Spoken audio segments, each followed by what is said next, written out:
আসসালামু আলাইকুম। Welcome to মেডিসিনে। আজ আমরা অ্যানাটমির আইটেম 4 পড়তে যাচ্ছি। তো আইটেম 4 এর ভিতরে রয়েছে প্লিউরা, লাংস, ট্রাকিয়া এবং ব্রঙ্কিয়াল ট্রি। তো আমি যেহেতু এটা পার্ট 1 হিসেবে শুরু করছি, তো আমি আজকের এই ভিডিওতে প্লিউরা নিয়ে আলোচনা করব। তো ইন্সট্রাক্টর হিসেবে আমি রয়েছি আব্দুল আল্লামা। তো চলো শুরু করা যাক। তো হোয়াট ইজ প্লিউরা? প্লিউরা কি জিনিস? প্লিউরা হলো লাংসের কাভারিং। তো মহান আল্লাহ তাআলা আমাদের সব ভাইটাল অর্গান গুলো দিয়েছেন, যেমন হার্ট, লাং, লিভার, অ্যাবডোমেন। এই ভাইটাল অর্গানগুলোকে প্রোটেক্ট করার জন্য বাইরে একটি কাভারিং দিয়ে দিয়েছেন। যেমন হার্টের ক্ষেত্রে পেরিকার্ডিয়াম, অ্যাবডোমেনের ক্ষেত্রে পেরিটোনিয়াম, লিভারের ক্ষেত্রে গ্লিসাস ক্যাপসুল। তো ঠিক তেমনি আমাদের লাংসের ক্ষেত্রে প্লুরা দিয়ে দিয়েছেন। তো এই প্লুরা কেমন ধরনের টাইপ? এটা হলো সেরাস টাইপের কাভারিং। কারণ কি, এই যে প্লুরা আছে এগুলো শুধু কাভারিংই করে না, বরঞ্চ আমাদের সেরাস ফ্লুইড সিক্রেট করে। তো এই সেরাস ফ্লুইড সিক্রেট করার প্রয়োজনীয়তাটা কি? এটা মূলত লুব্রিকেট করে। আমরা যখন ব্রিদিং করি তখন আমাদের লাংসটা কোলাপস হয় এবং এক্সপ্যান্ড হয়। তো যদি এই লুব্রিকেশন না থাকতো বা এই সেরাস ফ্লুইড যদি না থাকতো, তাহলে ফ্রিকশন হতো এবং প্লুরাতে ইনফ্লামেশন তৈরি হতো, যাকে প্লুরাইটিস বলা হইতো। এই যে প্লুরা, এই প্লুরা মূলত একটি ফ্ল্যাটেন্ড এপিথেলিয়াম দ্বারা গঠিত হয়, যাকে যাকে বলা হয় মেসোথেলিয়াম। তো মেসোথেলিয়াম কেন বলা হচ্ছে? একটু পরে আমরা ডেভেলপমেন্টালি দেখব যে আমাদের যে প্লুরা থাকে এই প্লুরাটা মেসোডার্ম থেকে আসে। এই জন্য প্লুরাটি মেসোথেলিয়াম নামক ফ্ল্যাটেন্ড এপিথেলিয়াম দ্বারা লাইন করা থাকে।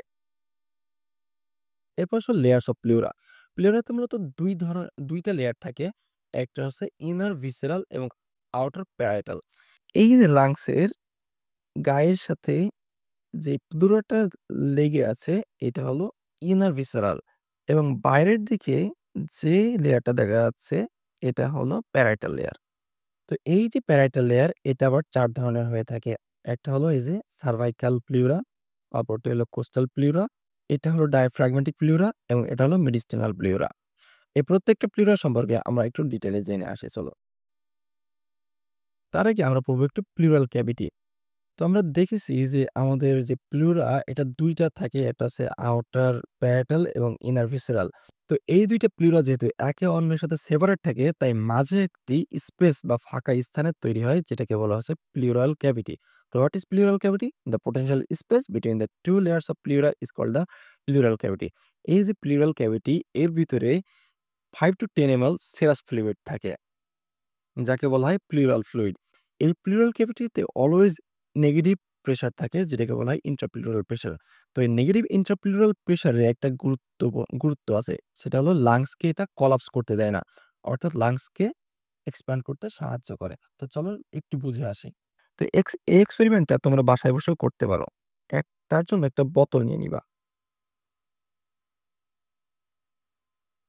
এবং একটা বেলুন বোতলের মুখে এইভাবে আটকে দিবা। দেওয়ার পর নিচে একটা ছিদ্র করবা। করে এর ভিতরে তুমি হাওয়া প্রবাহিত করবা। অর্থাৎ এখানে একটা পজিটিভ প্রেশার দিবা।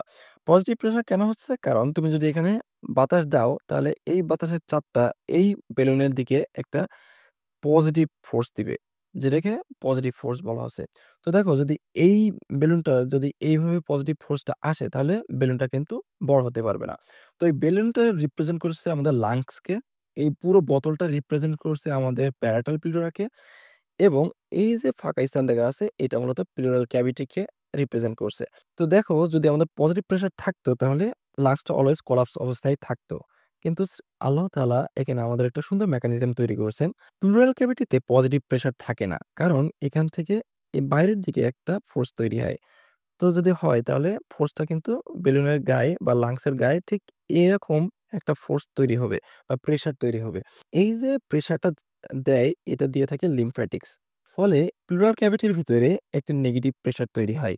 এই নেগেটিভ প্রেশারটাই আমাদের লাংসকে কোলাপস করতে দেয় না বা প্রিভেন্ট করে। এরপর হচ্ছে প্যারাইটাল প্লিউরা। এই প্যারাইটাল প্লিউরাটা একটা থিক লেয়ার এবং এর তো ৪ টা সাব ডিভিশন আছে। আমরা তো বলেছি যে সার্ভাইকাল, কোস্টাল, মেডিস্টাল এবং ডায়াফ্রাগমেটিক।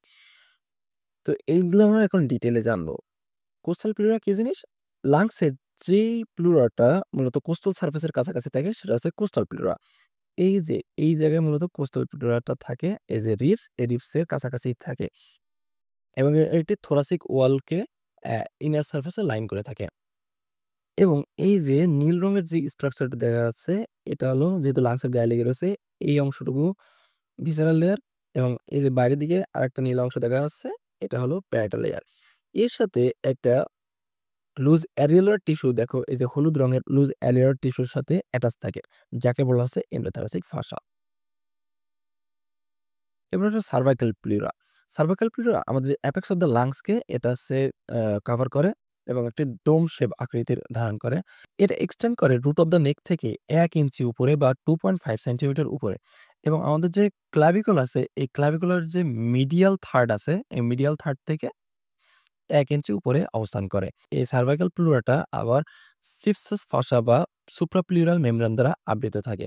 এই সুপ্রাপ্লিউরাল মেমব্রেন সম্পর্কে আমার একটা ভিডিও তৈরি করা আছে। এটা তোমরা দেখে আসতে পারো। তো সুপ্রাপ্লিউরাল মেমব্রেনের ইম্পোর্টেন্সটা কি? আমাদের যে সুপ্রাপ্লিউরাল মেমব্রেনটা মূলত এই যে ফার্স্ট টিউবের ইনার সারফেস থেকে শুরু হয় এবং সার্ভাইকাল 7 এর ট্রান্সভার্স প্রসেসের সাথে যুক্ত থাকে। তো দেখো ফার্স্ট টিউব যখন শেষ হয়ে যায় এর উপরটা কিন্তু তখন আনপ্রোটেক্টেড অবস্থায় থাকে। এজন্য এক্সট্রা প্রোটেকশন দেওয়ার জন্য আমাদের এই সিপসাস ফাসা আল্লাহ তাআলা দিয়ে দিয়েছেন। এবার আসলে ডায়াফ্রাগমেটিক প্লুরা। প্যারাটাল প্লুরার যে অংশ ডায়াফ্রামের কাছাকাছি থাকে সেটা হলো ডায়াফ্রাগমিক প্লুরা। তো এটা লাংসের বেসের রিলেশনে থাকে। এবার হচ্ছে ভিসেরাল প্লুরা। তো বলা হয়েছে যে ভিসেরাল প্লুরা ভিসেরাল গায়ের সাথে লেগে থাকবে বা লাংসের গায়ে লেগে থাকবে। কিন্তু সব জায়গায় লেগে থাকবে না। শুধু হাইলাম এবং পালমোনারি লিগামেন্টে লাগবে না। আমাদের লাংসে বিভিন্ন ফিশার থাকে, যেগুলো লাংস পড়ানোর সময় আমি পড়াবো। এই ফিশারের ভিতরে আবার হচ্ছে ভিসেরাল প্লুরা গুলো থাকে। এবং এই ভিসেরাল প্লুরাটা এমনভাবে অ্যাটাচ থাকে লাংসের সাথে যে এটাকে তুমি ছাড়াইতে পারবা না। এবার হচ্ছে development of the pleura. Pleura মূলত ল্যাটারাল পার্ট মেসোডার্ম থেকে আসে। তো এই যে এটা আমাদের একটা এমব্রিও, আমরা জানি আমাদের মানবদেহে মূলত ৩ টে জার্ম লেয়ার থেকে সব অঙ্গ-প্রত্যঙ্গগুলো আসে। তো দেখো এই যে নীল রঙের যেটা দেখা যায় এটা হলো এক্টোডার্ম, লাল রঙের যেই অংশটা দেখা যায় সেটা হলো মেসোডার্ম এবং হলুদ রঙের যে অংশটি দেখা যায় এটা হলো এন্ডোডার্ম। তো মেসোডার্ম আবার ৩ ধরনের হয়ে থাকে, প্যারাক্সিয়াল, ইন্টারমিডিয়েট এবং ল্যাটারাল পার্ট মেসোডার্ম। তোমাদের একটু এঁকে বোঝাই। তো আমি মূলত এই অংশটুকু আঁকছি। তো এই দেখো এটা হচ্ছে আমাদের মেসোডার্ম। মেসোডার্ম এ দেখো উপরের দিকে একটা গেছে, এইভাবে উপরের দিকে একটা গেছে এবং এই নিচের দিকে এইভাবে একটা গেছে এবং এখানে থেকে আছে নটোকর্ড। তো নটোকর্ডের যেহেতু প্যারালালে যে অংশটা থাকে এটা হচ্ছে প্যারাক্সিয়াল মেসোডার্ম এবং এর মধ্যবর্তী থাকে আছে ইন্টারমিডিয়েট মেসোডার্ম এবং ল্যাটারাল থাকে ল্যাটারাল প্লেট মেসোডার্ম। এই ল্যাটারাল প্লেট মেসোডার্মের ২ টা অংশ। একটা হচ্ছে সোমাটোপ্লিউরিক লেয়ার, অপরটি হচ্ছে স্প্লাঙ্কনোপ্লিউরিক লেয়ার। তো এই সোমাটোপ্লিউরিক লেয়ার থেকে আসে প্যারাটাল প্লিউরা এবং স্প্লাকনোপ্লিউরিক লেয়ার থেকে আসে ভিসেরাল লেয়ার বা ভিসেরাল প্লিউরা। তো কি হয় একটি প্লিউরাল স্যাক তৈরি হয় এবং একটি লাং বার্ড তৈরি হয়। এই লাং বার্ড যখন ডেভেলপ করে তখন এই যে প্লিউরাল স্যাকের ভিতরে ইনভ্যাজিনেট করে এবং এর ভিতরে বাড়তে থাকে। বাড়তে, বাড়তে একসময় এই যে প্লিউরাল স্যাকটা যখন যেটা একটা লেয়ার ছিল সেটা মূলত ২ টা লেয়ার হয়ে যায়। কিভাবে হয়? একটা লেয়ার মূলত এই লাংসের গায়ের সাথে লেগে যায় যেটা ভিসেরাল লেয়ার এবং অপর অংশটি বাইরের দিকে থেকে যায় সেটা হলো প্যারাইটাল লেয়ার। এবার আসুন নার্ভ সাপ্লাই। তো যেহেতু আমাদের ২ টা প্লিউরা আছে তাহলে ২ ধরনের নার্ভ সাপ্লাই পাওয়া যাবে। একটা হচ্ছে প্যারাইটাল প্লিউরা যেটা হচ্ছে সোমাটিক নার্ভ দ্বারা সাপ্লাই হয়ে থাকে। এই যে ইন্ট্রাকোস্টাল নার্ভ এটা মূলত সার্ভাইকাল প্লিউরা এবং peripheral part of the diaphragmatic প্লিউরাতে সাপ্লাই দেবে। অন্যদিকে এই যে এটা কিন্তু আমাদের ফ্রেনিক নার্ভ। দেখো এটা লাংসের অ্যাপেক্সে গেছে, মিডিস্টাল প্লিউরাতে গেছে এবং যে সেন্ট্রাল পার্ট অফ দ্য ডায়াফ্রামে সাপ্লাই দিবে। যেহেতু এটি সোমাটিক নার্ভ সেহেতু এটা সেনসিটিভ টু পেইন হবে। এরপর দেখো ভিসেরাল প্লিউরা। ভিসেরাল প্লিউরা মূলত অটোনমিক নার্ভ দ্বারা সাপ্লাই হয়ে থাকে। যেহেতু এটা অটোনমিক তাই এটার ২ টো কম্পোনেন্ট থাকবে। এটা হলো সিম্প্যাথেটিক, অপরটি হলো প্যারাসিম্প্যাথেটিক। সিম্প্যাথেটিকটা আসে T2 two T5 spinal segment থেকে এবং প্যারাসিম্প্যাথেটিকটা আসে ভেগাস নার্ভ থেকে। এই যে ভেগাস নার্ভ, এই ভেগাস নার্ভ মূলত ভিসেরাল প্লিউরাকে সাপ্লাই দেবে। এই visceral pleura insensitive two pain হবে কারণ এটা অটোনমিক নার্ভাস সিস্টেমের অংশ। এরপর হচ্ছে arterial supply of the pleura. প্লিউরার যে প্যারাটাল লেয়ার আছে এই প্যারাটাল লেয়ারে ৩ ধরনের আর্টারি সাপ্লাই দিয়ে থাকে। তো একটি হলো ইন্টারকোস্টাল আর্টারি। তো আমি যখন ইন্টারকোস্টাল স্পেস যখন পড়াই তখন এই ইন্টারকোস্টাল আর্টারি সম্পর্কে ডিটেইলে আলোচনা করা হয়েছে। ভিডিওতে লিংক দেওয়া থাকবে, চাইলে দেখে আসতে পারো। অপরটি দেওয়া থাকে internal thoracic artery. Intercostal artery subclavian artery একটি ব্রাঞ্চ যেটা থাইরোসার্ভাইকাল ট্রাঙ্কের অপোজিট থেকে অ্যারাইজ করে এবং শেষ হয় মাস্কুলোফ্রেনিক এবং সুপিরিয়র এপিগ্যাস্ট্রিক হিসেবে। তো প্যারাটাল প্লিউরাকে সাপ্লাই দিবে এই যে intercostal artery, internal thoracic artery এবং মাস্কুলোফ্রেনিক আর্টারি। ভিসেরাল লেয়ারটা দিবে ব্রঙ্কিয়াল আর্টারি। এই যে এটা হলো ব্রঙ্কিয়াল আর্টারি, এটা মূলত ভিসেরাল লেয়ারকে সাপ্লাই দিয়ে থাকে। এবার ভেনাস ড্রেনেজ। প্যারাটাল প্লুরাকে আমাদের এই যে অ্যাজাইগাস ভেইন আছে এখানে ড্রেনেজ হয় এবং যে ইন্টারনাল থোরাসিক ভেইন আছে এখানে ড্রেন করে প্যারাটাল প্লুরা।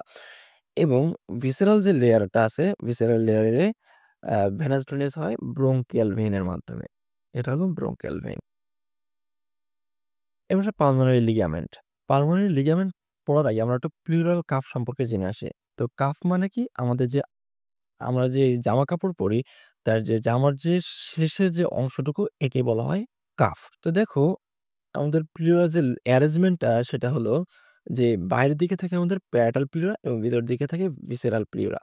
তো প্যারাটাল প্লুরা কি হয় যে বাইরে দিয়ে কাভার করে এসে এই যে হাইলাম আছে, হাইলামে এসে ভিসেরাল লেয়ারের সাথে ফিউজ হয়ে যায়। ফিউজ হয়ে ভিসেরাল প্লুরা হিসেবে কন্টিনিউ করে। যেটা আমরা ডেভেলপমেন্টে দেখেছিলাম। তো যখন এই যে ফিউজ হয় তখন নিচের দিকে এই যে হাতার শেষ প্রান্তের মতো যে স্ট্রাকচার ফর্ম করে এটা হলো প্লুরাল কাপ। এবং যখন আমরা ইন্সপিরেশন করি তখন হচ্ছে এই যে পালমোনারি নার্ভস এবং যে ভেসেলস গুলো আছে এই ভেসেল গুলোর প্রপার মুভমেন্ট করার জন্য যে প্লুরাল কাপটা নিচের দিকে যে লুজ ফোল্ড আকারে থাকে এটাকে বলা হচ্ছে পালমোনারি লিগামেন্ট। এই পালমোনারি লিগামেন্টের ইম্পর্টেন্স কি? আমাদের যে রুট অফ দ্য লাংস আছে অর্থাৎ এই যে কনটেন্ট গুলো আছে পালমোনারি আর্টারি, পালমোনারি ভেসেলস এদের প্রপার মুভমেন্টটা করতে সাহায্য করে। এবার সব difference between the parietal pleura এবং ভিসেরাল প্লুরা এটা আমরা অলরেডি পড়া হয়ে গেছে। প্যারাটাল প্লুরা থোরাসিক ওয়াল এবং মিডিস্টেনামকে কভার করে থাকবে অর্থাৎ বাইরে কভার করে থাকবে। ভিসেরাল লেয়ারটা ভিসেরাতে কভার করে রাখবে। এটা হচ্ছে সোমাটোপিলিউরিক লেয়ার থেকে অরিজিন করবে। এটা স্প্লাক্নোপিলিউরিক মেসোডার্ম থেকে অরিজিন করবে। যেহেতু এটা সোমাটোপিলিউরিক তাই এটা সোমাটিক নার্ভ দ্বারা সাপ্লাই হবে। যেহেতু এটা স্প্লাক্নোপিলিউরিক তাই এটা অটোনমিক নার্ভাস সিস্টেম দ্বারা সাপ্লাই হবে।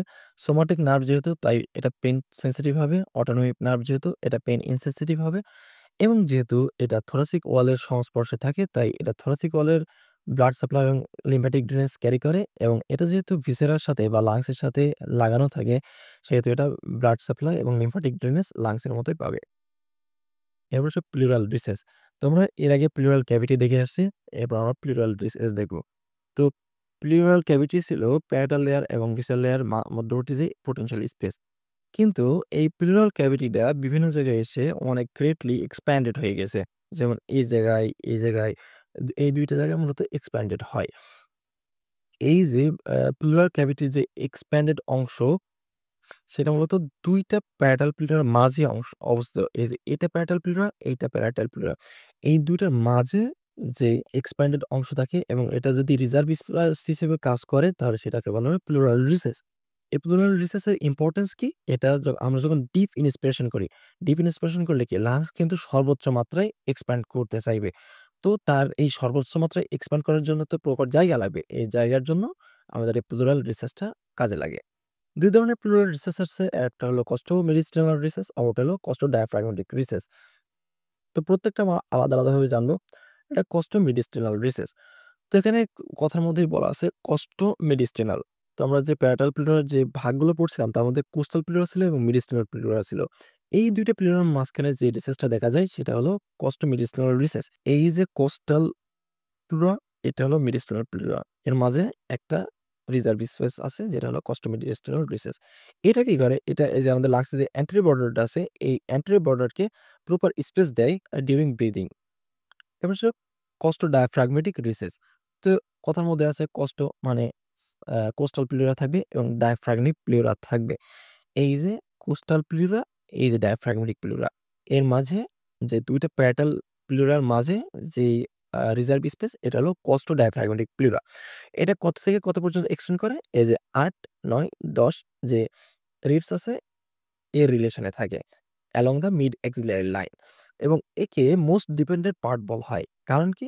ধরো এখানে প্লুরাল ফ্লুইডটা বা সেরাস ফ্লুইডটা বেশি হলো। তো গ্র্যাভিটির টানে এটা নিচে গিয়ে এখানেই জমা হবে। তো প্লুরাল ইফিউশন একটু পরে দেখব যে প্লুরাল ইফিউশন হলে ফ্লুইডটা মূলত এখানে পাওয়া যায়। এজন্য একে বলা হয় মোস্ট ডিপেন্ডেন্ট পার্ট। এবং এর আরেকটা ইম্পোর্টেন্স হলো লাং যখন ফুললি এক্সপ্যান্ডেড করে বা যখন ডিপ ইন্সপিরেশন দেওয়া হয় তখন এটা স্পেস প্রোভাইড করে। এর পাশেও কিছু ক্লিনিক্যাল কোরিলেশন আমরা লেকচারের প্রায় লাস্টের দিকে চলে এসেছি। অ্যা একটা হলো প্লুরাল ইফিউশন। প্লুরাল ইফিউশন কি জানি? আমরা জানি প্লুরাল ক্যাভিটির ভিতরে প্লুরাল ফ্লুইড থেকে ৫ থেকে ১০ এমএল সেরাস ফ্লুইড। এই সেরাস ফ্লুইডটা যদি ৫ থেকে ১০ এমএল এর বেশি হয়, তখন গিয়ে আমাদের যে ক্লিনিক্যাল সিনড্রোম দেখা দিবে সেটা হলো প্লুরাল ইফিউশন এবং বেশ কিছু অ্যাবনরমাল অ্যাকুমুলেশন হতে পারে। যেমন হাইড্রোথোরাক্স, পায়াথোরাক্স, হিমোথোরাক্স এবং কাইলোথোরাক্স। তো হাইড্রোথোরাক্স কি জিনিস?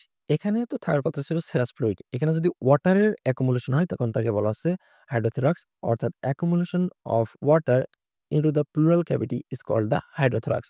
ঠিক এমনিভাবে পায়োথোরাক্স অর্থাৎ যদি পাস বা কোনো পূজ যদি এখানে জমা হয় তাহলে এখানে পায়োথোরাক্স বলা হচ্ছে। যদি হিম অর্থাৎ হিমোগ্লোবিন দিয়ে ব্লাড মনে রাখা যায়, তো অ্যাকুমুলেশন অফ ব্লাড যদি এখানে ব্লাডটাকে যদি অ্যাকুমুলেট করে তাহলে সেটাকে বলা হচ্ছে হিমোথোরাক্স। কাইলোথোরাক্স যদি এখানে কাইল বা কোনো লিম্ফ যদি এখানে অ্যাকুমুলেশন করে তাহলে সেটাকে বলা হচ্ছে কাইরোথোরাক্স। এর পাশে প্লিউরিসি এবং প্লিউরাইটিস। তোমাদের একটা জিনিস শিখাই দিই যে আইটিস যেখানেই পাবা সেখানে নির্দ্বিধায় ইনফ্লামেশন কথাটা বলে দিবা। অর্থাৎ প্লুরাল যদি ইনফ্লামেশন হয় তাহলে যেই সিনড্রোম আমরা বলি সেটাকে বলা হচ্ছে প্লুরিসি বা প্লিউরাইটিস। এরপর আসে থোরাকোসিনথেসিস বা প্লুরাল ট্যাপ বা প্যারাসিনথেসিস থোরাসিস। এটা মূলত একটা প্রসিডিউর যার মাধ্যমে আমাদের প্লুরাল ফ্লুইডটা আছে এক্সেস এটা আমরা অ্যাসপায়ার্ড বা টেনে নিতে পারি। এটা করা হয় মূলত 6 to 9 ইন্টারকোস্টাল স্পেস। এটা কেন করা হয়? কারণ 6 to 9 ইন্টারকোস্টাল স্পেসে আমাদের যে ইন্টারকোস্টাল নার্ভস এন্ড ভেসেল আছে এগুলো কমে আসে। ফলে এখানে যদি সিরিঞ্জ ঢুকিয়ে তুমি যদি এই ফ্লুইডটা অ্যাসপায়ার্ড বা টেনে নাও তাহলে যে আমাদের ইন্টারকোস্টাল নার্ভস এবং ভেসেল আছে এগুলো অতটা ইনজুরি হবে না। এরপর আসে pneumothorax. Accumulation of air within the pleural cavity is called a pneumothorax. তো ৩ ধরনের নিউমোথোরাক্স আছে। একটা হলো স্পন্টেনিয়াস, ওপেন এবং টেনশন। এরপরে লাস্ট ক্লিনিক্যাল কোরিলেশন সেটা হলো রেফার্ড পেইন। মূলত এটা একটা পেইন যেটা মিডিস্টাল এবং ডায়াফ্রাগমেটিক প্লুরাতে হয়ে থাকে। এই যে মিডিস্টাল প্লুরা এবং ডায়াফ্রাগমেটিক প্লুরাতে পেইনটা অ্যারাইজ করে। কিন্তু বাহ্যিকভাবে তুমি ঘাড় এবং শোল্ডারের দিকে ব্যথাটা অনুভব করবা। কারণ কি? কারণ সেম স্পাইনাল সেগমেন্ট বা সেম ইনারভেশন। তো এই যে মিডিস্টাল ফ্লুরা আছে এবং ডায়াফ্রাগমেটিক ফ্লুরা আছে, এটা শোল্ডার এবং নেক এই ২ জায়গা থেকে সেম সাপ্লাই আসে। অর্থাৎ C3 to C5 spinal segment supply দিয়ে থাকে। তো অ্যাকচুয়ালি ব্যথাটা হয় মিডিস্টাল এবং ডায়াফ্রাগমেট থেকে। কিন্তু আমাদের ব্রেন ভুল করে সে ভাবে যে না আমার মনে হয় নেক বা শোল্ডার থেকে ব্যথাটি আসছে। এজন্য একে বলা হচ্ছে রেফার্ড পেইন। তো thanks for watching the video. ভিডিওটি যদি তোমাদের কোনো কাজে লেগে থাকে বা হেল্পফুল হয় তাহলে ভিডিওটি একটি লাইক করে দিবা এবং চ্যানেলটিকে সাবস্ক্রাইব করে দিবা এবং তোমার ফ্রেন্ডদের কাছে এটা শেয়ার করে দিবা এবং ভিডিওটি যেন হারিয়ে না যায় সেজন্য তুমি YouTube এ সেভ করে রাখতে পারো বা Facebook ওয়ালে শেয়ার দিয়ে রাখতে পারো। তো আজকে এই পর্যন্তই। আল্লাহ হাফেজ।